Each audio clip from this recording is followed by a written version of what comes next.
Punjab, Rajasthan, Chhattisgarh. In all of these states, the Congress has faced the exact same leadership crisis, and they've paid dearly for it as well, either losing some of their stalwart, tallest leaders or even losing power in these states.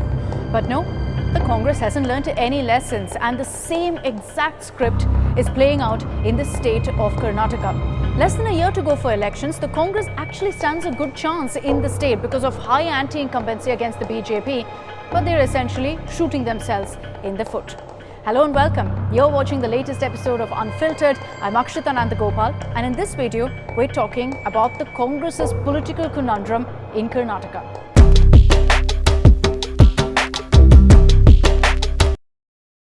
So Karnataka elections are slated to happen next year, and the Gandhis find themselves stuck between a rock and a hard place, meaning that they have to choose between DK Shivkumar and former Karnataka Chief Minister Siddaramaiah. At the face of it, it looks like all is well. The two leaders get along perfectly fine. Put them together on one platform and you'll see them huddled together, speaking together, etc. But then, at different platforms, they say completely different things. Both of them essentially vying to be named as the CM face for the Congress in Karnataka. Today I was very happy to see Siddaramaiah ji and DK Shivkumar hugging each other on the stage. DK Shivkumar ji has done tremendous work for the Congress organization, and the Congress party is completely united to defeat the RSS BJP in Karnataka.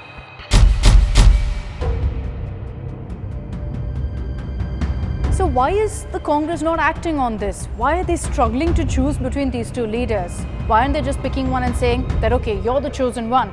Because it is a very, very difficult decision at hand. And to explain that for you, let me first break down the caste equation. Like many other states in Karnataka too, caste is king when it comes to politics.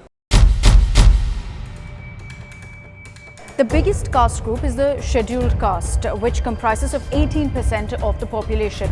Then second are the Lingayats. They're powerful and dominant in north and central Karnataka, and they comprise of 9.8% of the population. After the Lingayats are the influential Vokkaligas, who form 8.16% of the population, and finally the Kuruba community, which forms 7.1% of the population in Karnataka. So these are the most prominent castes in the state, out of which DK Shivkumar belongs to the Vokkaliga community and Siddaramaiah belongs to the Kuruba community. Now, if the Congress picks DK Shivkumar over Siddaramaiah, they're alienating the Kuruba community. If they pick Siddaramaiah over Shivkumar, vice versa, they're alienating the Vokkaliga community.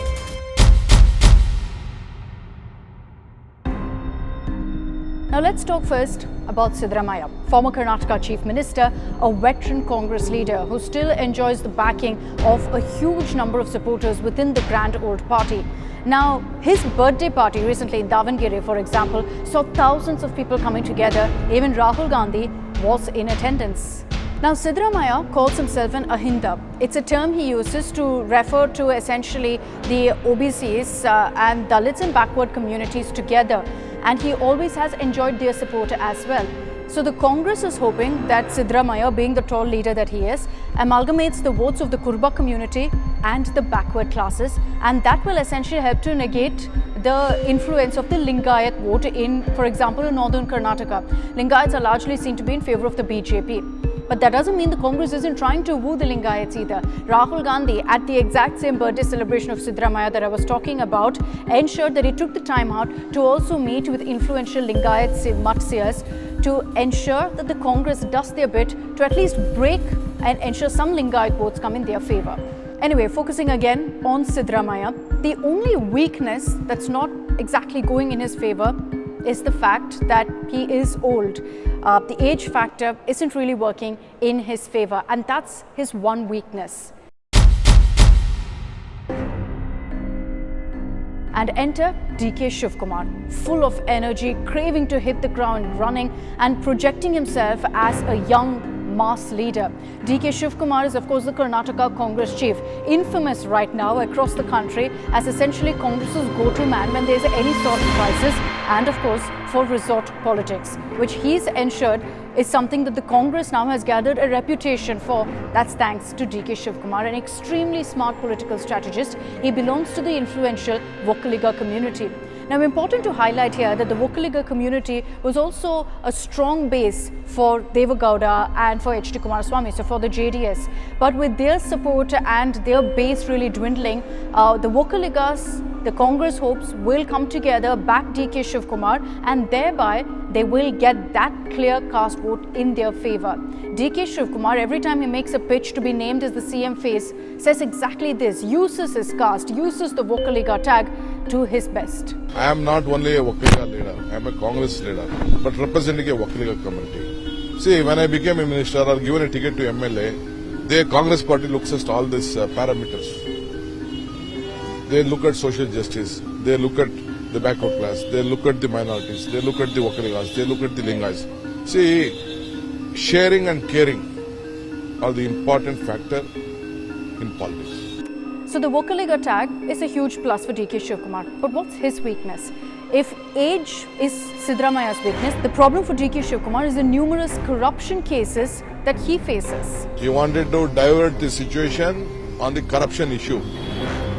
Every day, every common man has been affected after the BJP has come to power. Let it give some solution to the people of Karnataka. So essentially, what you can make out from here is that this is a catch-22 situation for the Congress. Not an easy one to be in. But are they doing anything about it?